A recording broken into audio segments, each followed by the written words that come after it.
is the Pit Pass Podcast. Welcome back, everyone. I am your co-host, Mark Askelson. Joining me once again, Kalvin Kesselberg, the cool cat, Kalvin Kesselberg, newly crowned Red River Valley Speedway track champion, Kalvin Kesselberg. We'll talk about that in a moment, but it's been a little bit. Things have been busy. Calvin, it's good to be back. Yeah, finally. Sorry for the delay, everyone. I know there's a lot of combining going on and harvest starting, and I'm starting to get the Snapchats like, hey, you guys need to make more episodes so I can have something to listen to. So hopefully we give the people what they want. Yeah, absolutely. And, it was the kind of the September time frame, like August, September, really busy for me in general for work and everything else, and you with special season and everything else. And then now finally October, trying to get one here before beat season starts or a couple in here before. So things slow down a little bit here. So maybe, I think we'll probably get more podcasts in here as we get into the off season. Yeah. I think we'll find different topics and it'll be a little easier. And we'll work on that, but it is good to be back. Trying to think of even where we left off. I mean, in the year, we were getting towards the end of the season. Yeah, I think we had Cole Gresseth on last time. We had Cole, which... That was an awesome conversation. Did he get to how many wins did he end up with? We can find out. Yeah, we can look that up because he's done for the year. You were all done. I think we're all done. There's not any more. Topless Nationals. Okay, Topless Nationals.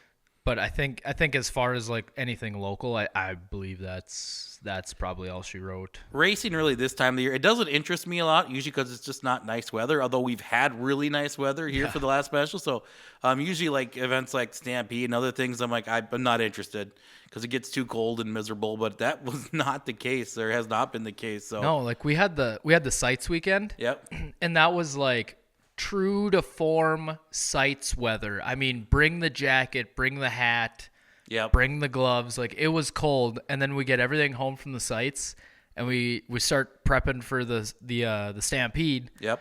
And that whole week it was hot. I mean, I packed for like standard Stampede weather. Like you're cold, freezing. You bring the bottle of Fireball just so it warms you up. But I mean, that was.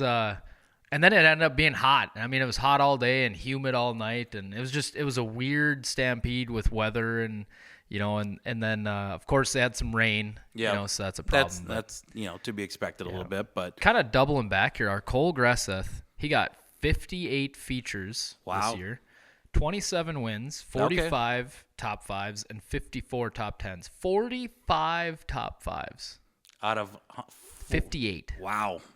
That's not easy to do. That is outstanding. Yeah. And I think he was 2 wins away from tying his dad. I think his dad had 29 wins in a season. Well, the good news is he's still young. Yes. And he's going to be running that street stock next year by the sounds of it. So, I give credit. We talked about this a little bit in the last episode, but how many shows some of these street stock guys were doing, what's his Colton Brower. Colton Brower, Troy Hess. Yeah. Troy Hess, yeah. Or Trey Hess, sorry. Yeah. How do these guys have the time for? I mean, Trey must have been closing in on 100. Trey won the points championship at Thunder Bay. Really? Ontario? Thunder Bay, Ontario. Yeah. That's so a 6-hour drive? Yeah, and they race Wednesdays, I believe.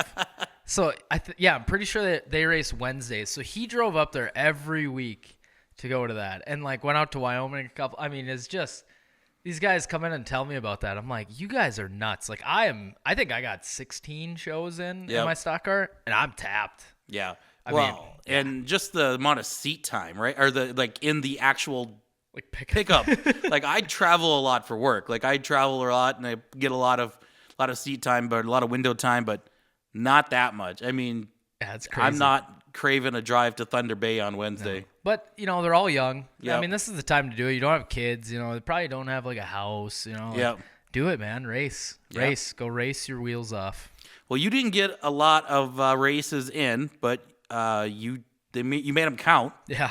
Got your first ever track championship at Red River Valley Speedway, and won that night.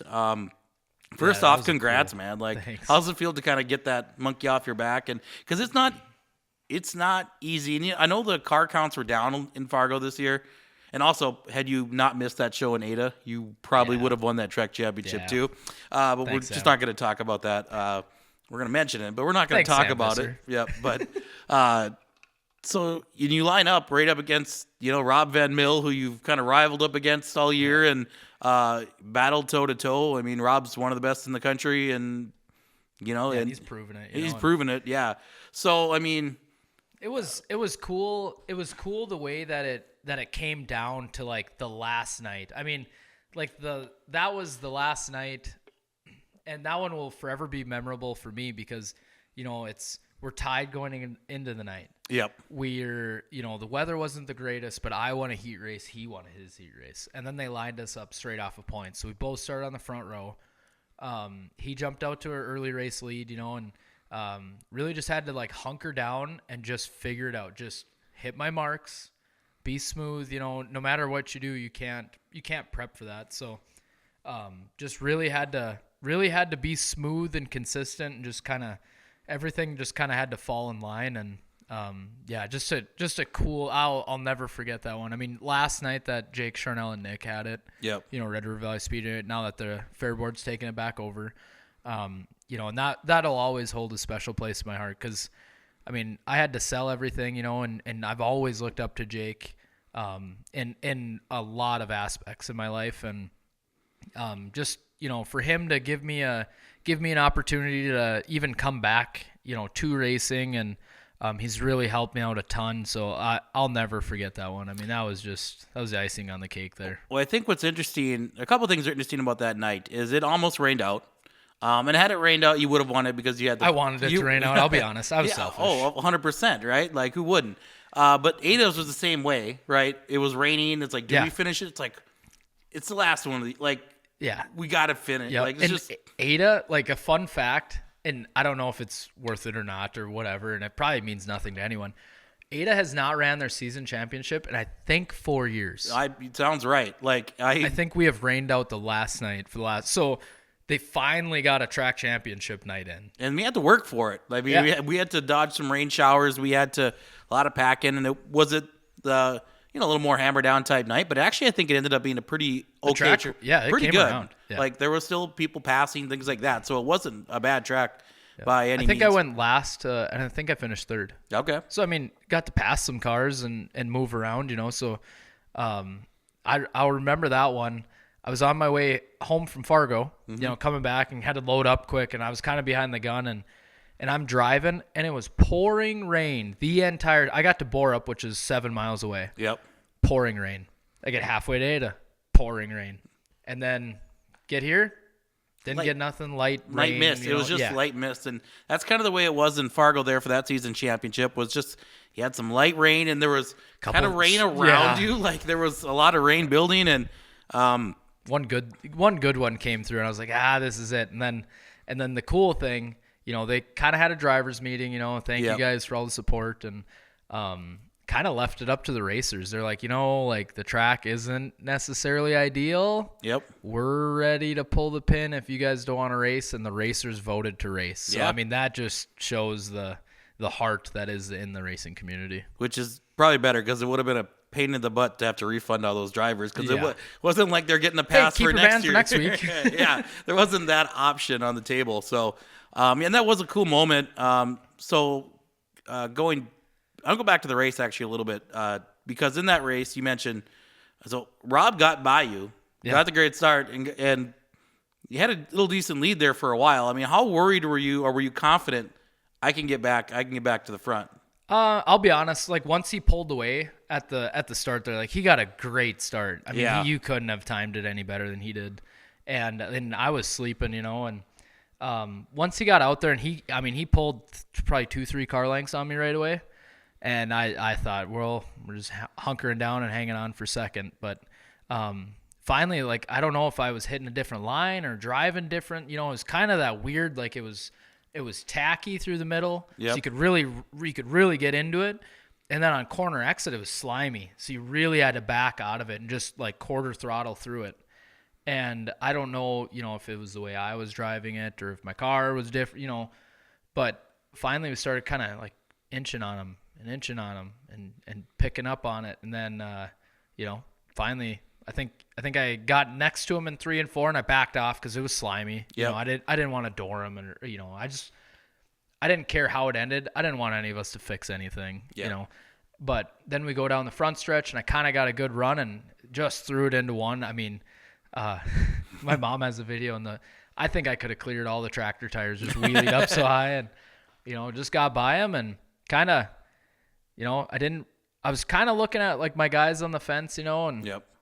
And I had Andrew Jokum there. He didn't race that night just so he could help me. He wanted to make sure that we got it done, and I was kind of looking over at them guys, and they weren't really showing. Usually if you had a lead, someone's gonna show you like, hey, you're gone. Hey, they're right behind you. Hey, you're slow. No one was really doing that, and I'm like, God, is he right there? And I couldn't. It gets quiet in the car, and I'm like, well, no one's got to be around. And finally, we get 5 laps left, and Andrew's standing on top of the fence on the backstretch, arms wide open. And my dad and my brother, I'll never forget that. They're jumping up and down and cheering, and so I knew that we were doing pretty well. And that car was pretty hooked up towards it. I mean, was that the night that you weren't lifting? I mean, I never lifted. Yeah, no, I mean that car. That kudos to Turner Performance Engines. Yep. This thing lived on the chip that entire race. Wow. And this is bad. He chewed my butt after. He sent me a little video, and he's like, Kalvin, do we need to talk about this? Like, you can't do this. But, I won it, and I didn't care if that thing blew up on the track or not. I held her to the wood on the backstretch, pulled up next to my dad and just let her sing, hit her on the rev limiter, and just a cool moment. And then pulling into victory lane, I just laid her to the wood. And I regret taking my headphones off, by the way, because when you stomped on that thing, I'm like, well, he's going to need a refresh after this season, I think. I was like, man, I've never heard anyone crank on that engine so hard. Yeah, I didn't question it. Everyone's like, God, I was waiting for that thing to blow up. I'm like, nah. It ain't gonna. No, if it hadn't yet this year, the way you've kind of driven it wide open and other things else, and the way you've cranked that motor this year, I mean, I didn't expect you to. No. I know the name that's on that valve cover. It ain't going anywhere. At least you know who's going to rebuild it or who can get you a new one. So. Well, congrats again on that track championship. A little bittersweet, as you mentioned, as that was the last night of the Jake and Charnel and Nick Skalicki dynasty. Era, the dynasty of Red River Valley Speedway, who over the last 10 years, took it from a track that was growing weeds, had sat vacant for a handful of years, 4 years, something like Completely nothing there. There wasn't even tractor tires in the infield. Really? I mean, not a scoreboard, no nothing, and they really poured their heart and souls and really kind of made it what it is. I mean, brought its name back. Obviously we're lucky. In our area, we've had 3 tracks that have closed and they've came back. Yep. And there's a lot that haven't. Yeah. Usually, I mean, you see it all over the country. Big tracks, look at East Bay. Yeah. Once they close, they're gone. They're a parking lot. They're a housing development. So that's kind of with the Fair Board. The Fair Board's taken over Red River Valley Speedway again, and I mean, obviously no one knows. Yeah. No one knows how that's going to go. It could go great. Maybe it's better, but the crappy thing, whether we like it or not or whatever, obviously maybe I'm partial and I have a closed mind. Yep. But I knew it worked. You always knew what you were going to get. You never banked on tearing up a bunch of stuff. You knew that 100 cars, 120 cars, 90 cars, you're getting out of there by 10. Yep. I mean, they could run a show and be efficient, and the racing was good, and everyone knew what was going on. So I guess just seeing it, that it worked, I'm bummed about the whole deal, but us as racers, if we let another racetrack close, that one's not coming back. Yeah. So, whether we like it or not, we can agree with it. We cannot agree with it. Unfortunately, not unfortunately, but we have to support it. Yeah, right? I think all of us want to see it succeed. There's a lot of doubts because I think historically, in the past, every time that the Fair Board's gotten involved, it's led to controversy or it hasn't gone as well as maybe it should, right? It's always nervous when a non-racer takes over. 100%. And, the person that's going to be running it is a racer and everything else. I get, but the Fair Board is kind of ones that are in charge. And that's, but what I think the biggest disappointment is after 10 years, like that thing was running so smoothly. Like it was as good as it's ever been. We had some late model shows that were phenomenal, some sprint car shows that were phenomenal. Like, they've done a lot of work, whether it's track prep, it doesn't just start on Friday. There's work being done the rest of the week, from track prep to the staff kind of knowing what's going on to just, again, everyone kind of just being on the same page. Everyone gets along with each other. There's not as staff, we're not arguing. We're not typically arguing with drivers. It does happen, right? Like that's part of racing and everything else, but there's nothing negative on social media. Nothing like that. It's all very professional. You know, if someone bashes the track or they're talking negatively or whatever, the tracks, they're just going to delete the comment and move on. The only negative I remember in recent years is, turn it back to the half mile. Like, no, you don't want the half mile. The racing was not as good as it is. That's my own personal opinion. I get the allure of the half mile. Yeah. A half mile would not work today. No. Cars are so much faster than what they used to be, and stuff costs a lot more. You can't shell out a motor now and just, I'll just go to the junkyard and get a 400 block and get a 350 crank, and we're going to slap it back together. No. Yeah. It ain't happening. No, even in the lowest divisions, you couldn't run Legends on a half mile. Absolutely not. I would not want to run Legends on a half. Absolutely not. So you'd lose that class that has 30 cars. Yep. So, but that's just a minor thing. But it's, I think one of the things that bum me out, one of the things, or the advantages that the Fair Board does have is they have like a professional marketing team, right? Yep. They have a team that people get paid a lot of money to do marketing and communications and all those things. Yep. That we didn't, I guess, right? We had people helping out, and you got guys that did do some of that, but it was usually on the side, part-time, whatever. Yep. It wasn't a full-time gig. So they have that advantage. I think that can help draw in people. How they reacted on their first week of ownership was a little disappointing. That wasn't good. I think they misunderstood their fact that, there's going to be criticism and concern, but I think your first step would be, hey, let's try and win them over in a, and most fans were like, okay, we're skeptical, but you can win us over. I do think that there was some, misjudgment of how much heart the racing community has. Oh yeah. I mean, we are, it takes a lot to do this. It takes everything you got. Like it's not just, we're going to get a race car and go race it. No, it is a lifestyle. Yep. You do every decision you make. Like you're not going to go on vacation because you got to refresh this engine.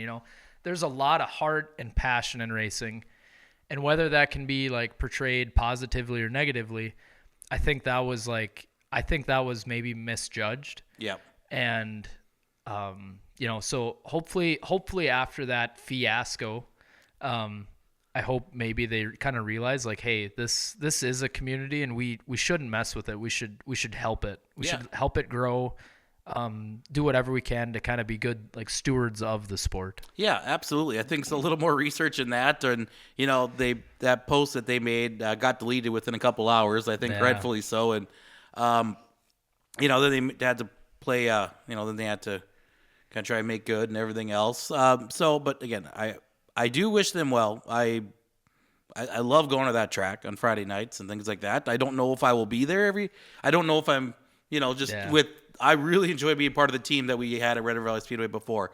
But you never know. Maybe I'll still be there Friday nights in one way capacity or another. Yep. I mean, I'm sure my wife would prefer I have Friday nights back, but, but I don't know where they'd want me, I guess. I hope for like the sake of local racing and, and it's fragile. Anyone that's in it, anyone that is involved in racing in any way, they know that it is a fragile, delicate sport. I mean, it could be gone at any minute. And I hope for the sake of racing, I hope it does work. Yeah, and I think one of the things they're going to have to do is they'll be under a microscope from the racing community.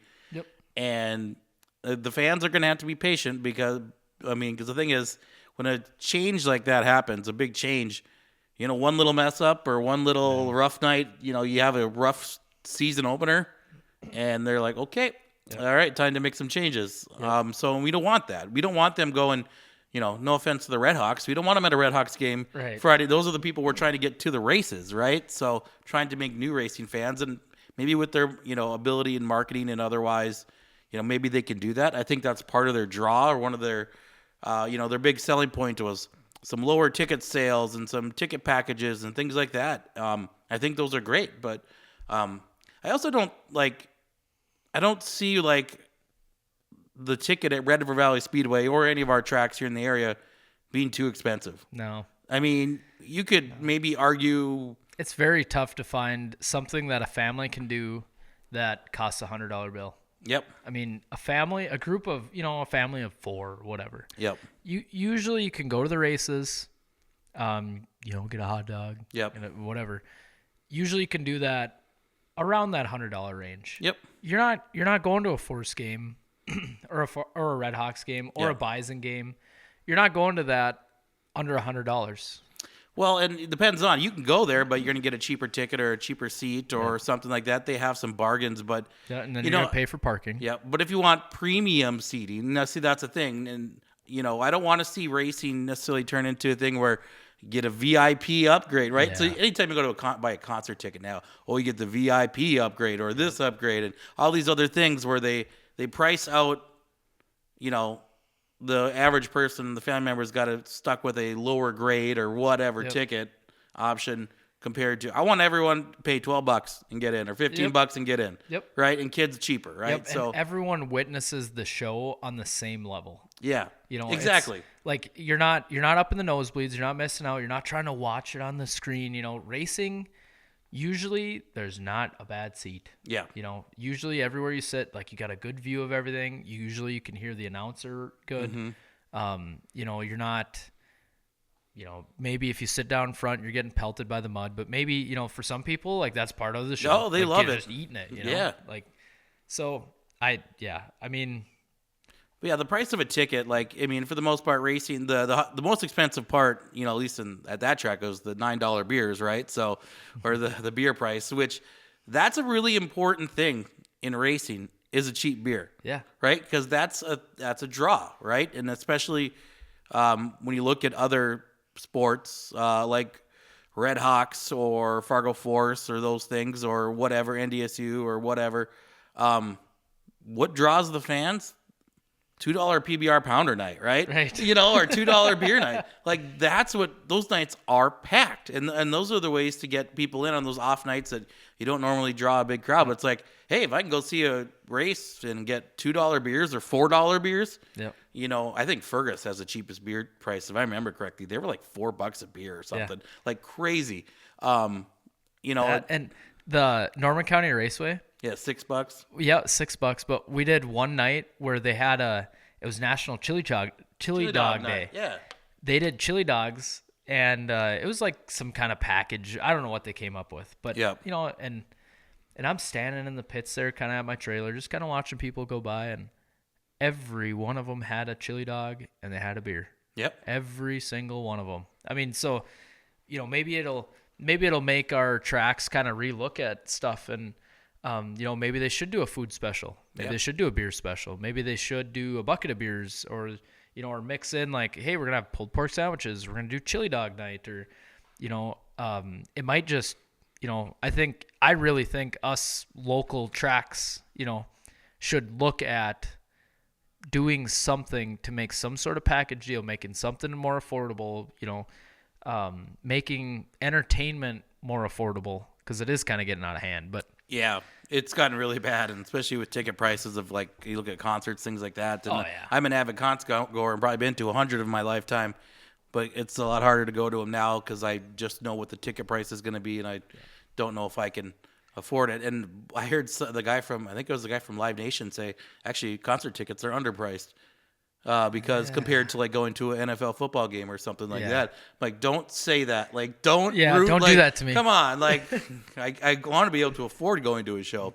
But some of the things that held Fargo back a little bit, with the food, they didn't control. Jake and Charnel and Nick did not control the food or the beer. That's separate vendors and things like that. So I don't know if that changed. Obviously, the beer is going to be owned by the race. It'll still the same, but the food and stuff, I don't know what changes there, but that'll all stay the same. That'll stay the same. So, it's you don't have a lot of control over that stuff. So I mean, because what was the ticket price in Fargo? $12. 12 or 15, something like that. Yeah. I mean, unless they got some wild ideas that I'm too simple-minded to think of, but I don't know. Ada has done a really good job with some of that stuff and just the concessions, right? And they own the concessions, so they can do that. And I think they run the beer now, or might be running the beer next year. Still prove me wrong, have the best burger. They do. Cheeseburger and just a guy or a girl on a Tri-State grill area. grilling a burger with some money.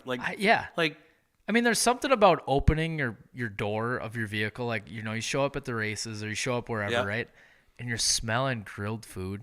I mean, and I always love the confusion. You know, usually I'm pretty early in the concession line, but you can tell when you see new people or whatever, they're always there early because they get a bun and a slice of cheese. They're like, what is this? Where's the burger? You got to go over there and get Just let your nose lead you. Yeah. You'll find it. You'll find it. The grilled onions, you know, that's going to be another thing we're going to miss in Ada. There's a whole squirrel moment that I just had. Yeah. Pastor Dave. Not having Pastor Dave flipping burgers anymore.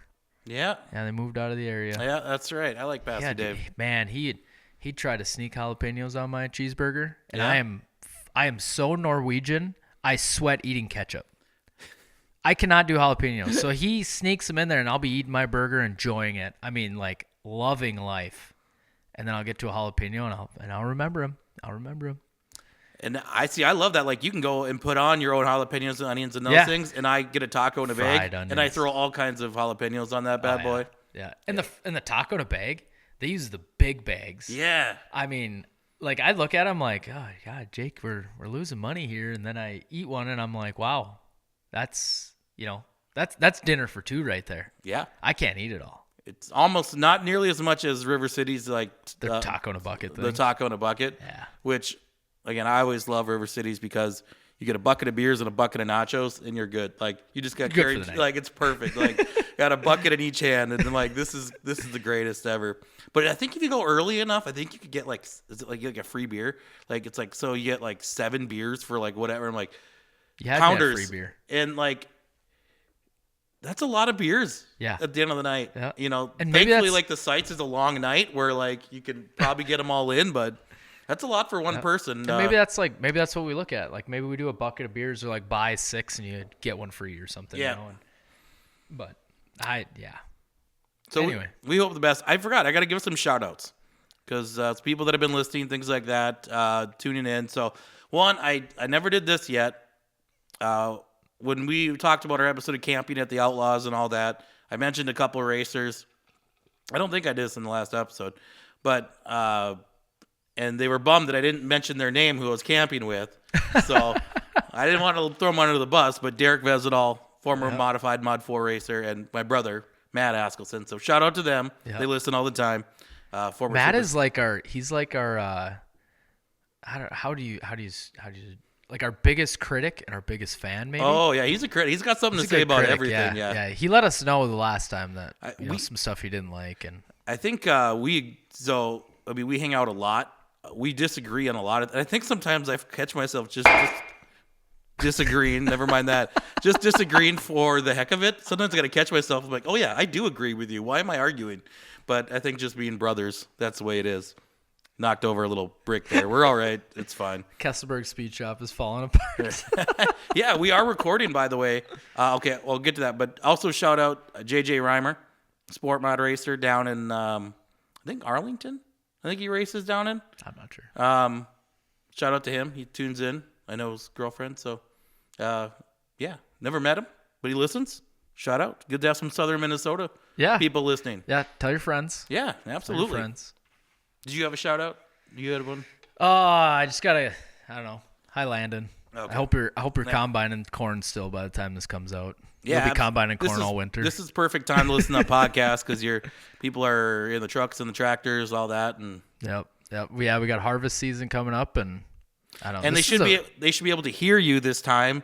Sorry, folks, messed up last one. Calvin's mic apparently wasn't on. It picked up, like, my headphones were loud enough where I could hear him. I didn't notice it, but so far his audio levels look fine. So, So we're recording from your speed shop. Yep, Kesselberg Speed Shop, LLC. Yep, got the race car behind us. Yeah, we just some sort of racing behind us too. What do you got on there? It's Clay County Fair Speedway. You're watching your race. Watching my own race. Watching your own race. Yeah, so that's cool. A lot of trophies up here. A lot of trophies. Yeah, we're pretty fortunate. It's I mean, obviously, so if you look up there, this is terrible for radio. But if you look up there, I guess we'll lay it out. We were looking on the east side of my garage, east wall, and we're looking up in the very top left corner. So you got my mom gets me a picture every year that I've raced. So we got 2014, which actually I started in 2013. Don't have a picture for that one, but 2014 to 2015. So we got pictures of every year and how many races. And finally, it took a while, but we finally got the little portion where it says how many wins you got in that season. Yep. So I got them. Yeah, pretty cool deal that my mom does there. So. Yeah, and a lot of trophies on the wall here too. So yeah, we've been fortunate. This year we got a few. I haven't got to hang any of them, but 6 wins. Yep. That's 6. Pretty good. That's a lot. You think about it. Yeah, and I only rate. I mean, what did I get? 14, 15 shows in my stock car. So for a while, for the longest time, we were 50-50. So that was pretty cool. Like I think I won half of whatever I raced, and had 2 DNFs, and I finished outside the top 5 twice, and that was my 2 nights in Iowa this weekend. Okay. Do we want to talk about that? Do we want to wait for the next episode? We can throw that. We'll keep them waiting. Okay, we'll talk about. We're gonna do a couple episodes here. So we got a little chat on this one. I do want to talk. What was it? Okay, do we talk much about? Because you were in the late model a few times towards the end of the year, didn't you? Yeah, I think we got 6 nights in that thing this year. Okay. So we ran season opener in Ada.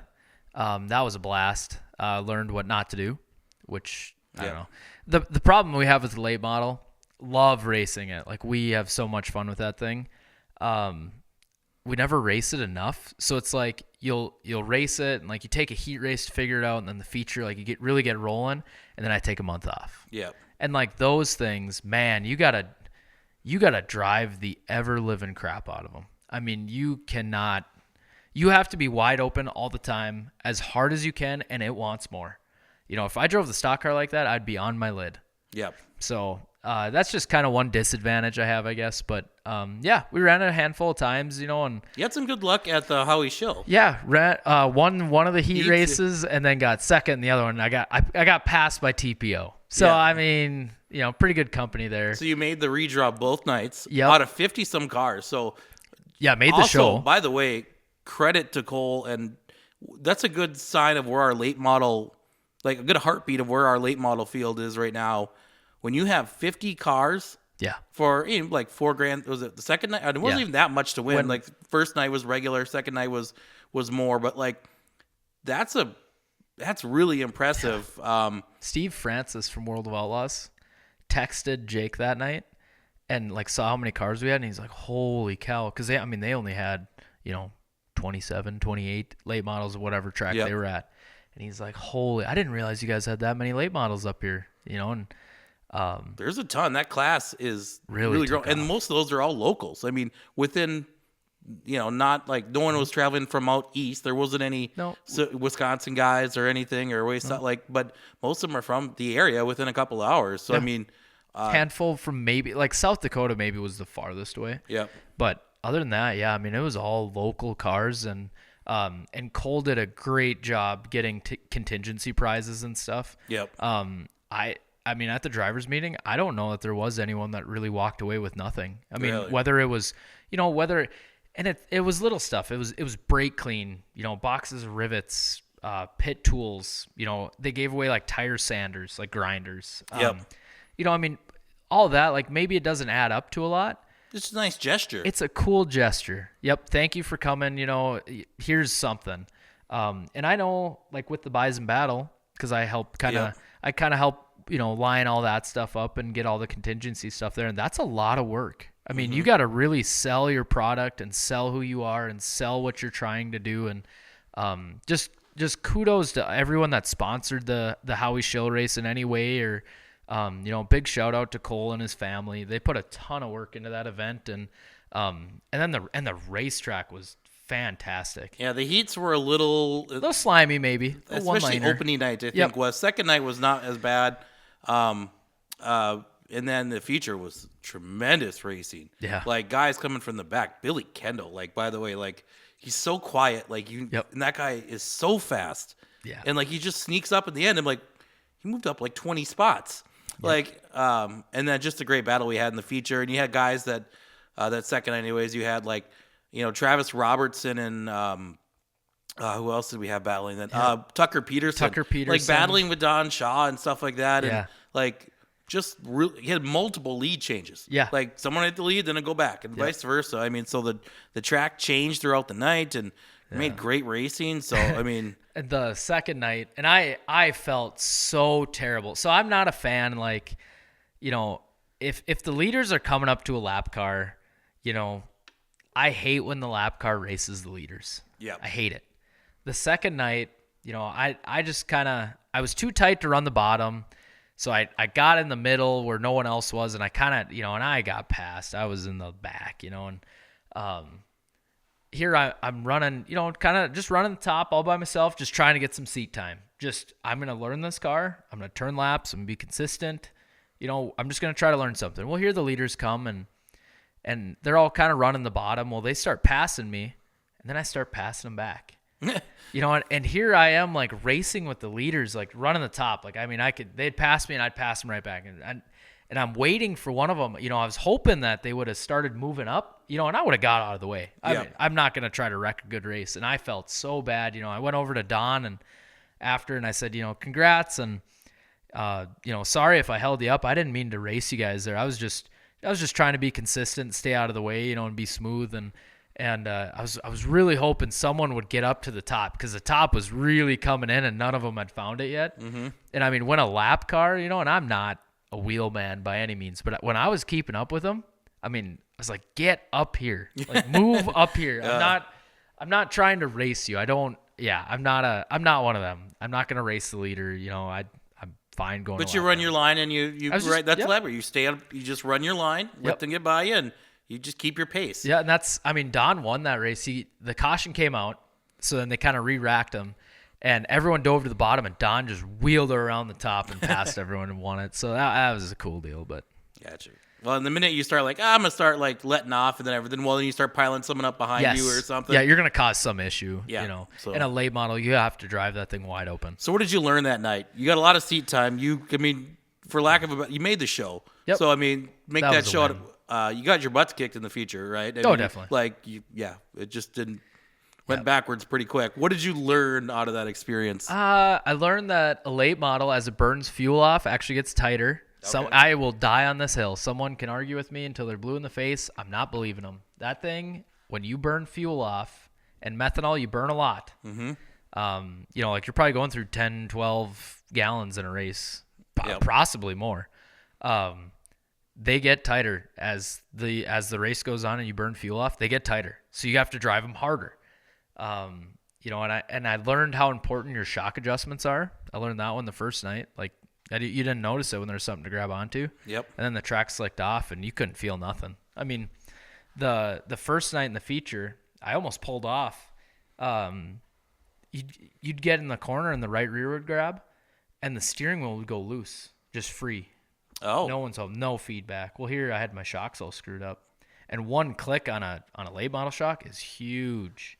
So that was just some of that stuff. And speaking of like fuel with late models, how do they run? Like, what size like tanks are they running? Especially in like when I watch like a Lucas Oil like 100-lap race, and they don't have a fuel top off. Like, so a lot of them guys, Wisota's kind of one of the only series around the area, because we have smaller motors than most late model. You know, like SLMR and all them. They got big motors.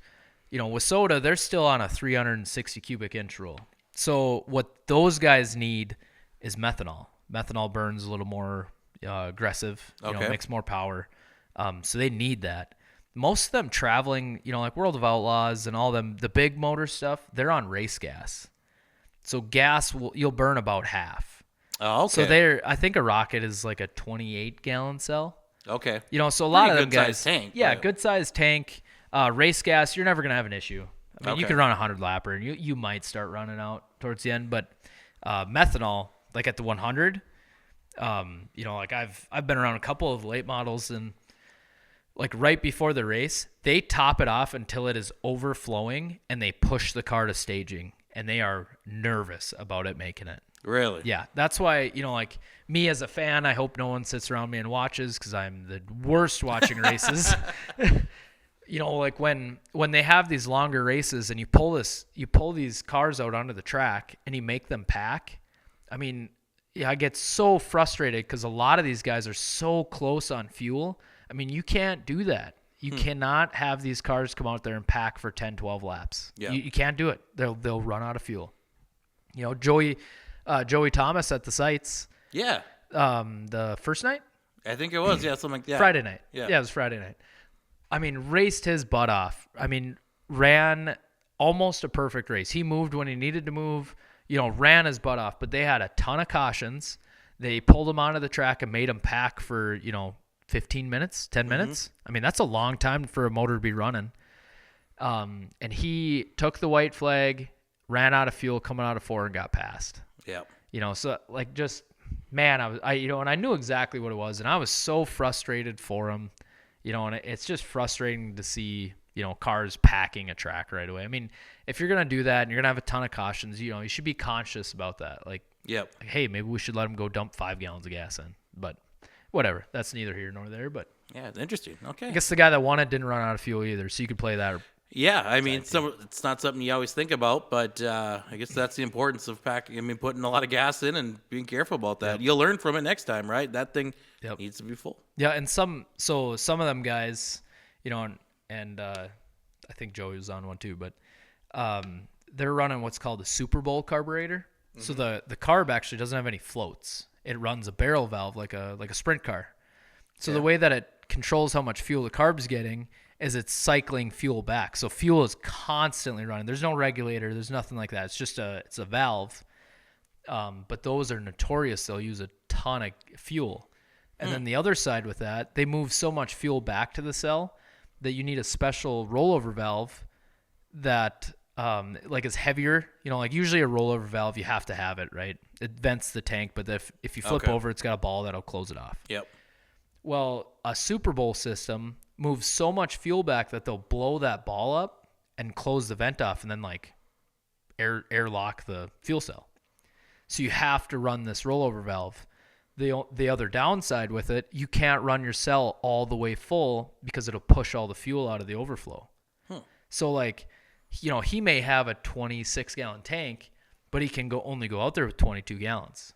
Oh. So there you're already at a disadvantage there too. So there's a lot of that stuff. I mean, is it a better carb? Yeah, maybe, but you're going to hurt yourself in the long races. Good to know. Yes. I was hoping we'd get a technical tip in here today. Learning some things here. A little geek out moment. I like those little geek outs. I think our listeners do too, because I learned a ton that I didn't know. I'm not a master parts guy or anything or technical like you are. So yeah, not a master parts guy. Apprentice. All right. Do we want to end here or anything else? Do we want to add anything else out here before we go into our part 2 or record another episode? I think this is good. Give everyone a second to get a fresh beer. Yep. Or open the next sandwich in the tractor. Yep. So I think we'll. Or they could save it for the next night or whatever. The next part 2 or whatever. Yep. Yeah. All right. We got some juicy stuff gonna go on the next one. Oh yeah. I'm ready to get the tinfoil hat out and start talking about all these conspiracies, and we do got some more tech stuff here in the next one here. Some more we'll get in depth. Okay. Sounds good. Kalvin, good to get back at this one going, and stay tuned for more here from the race shop here for another episode.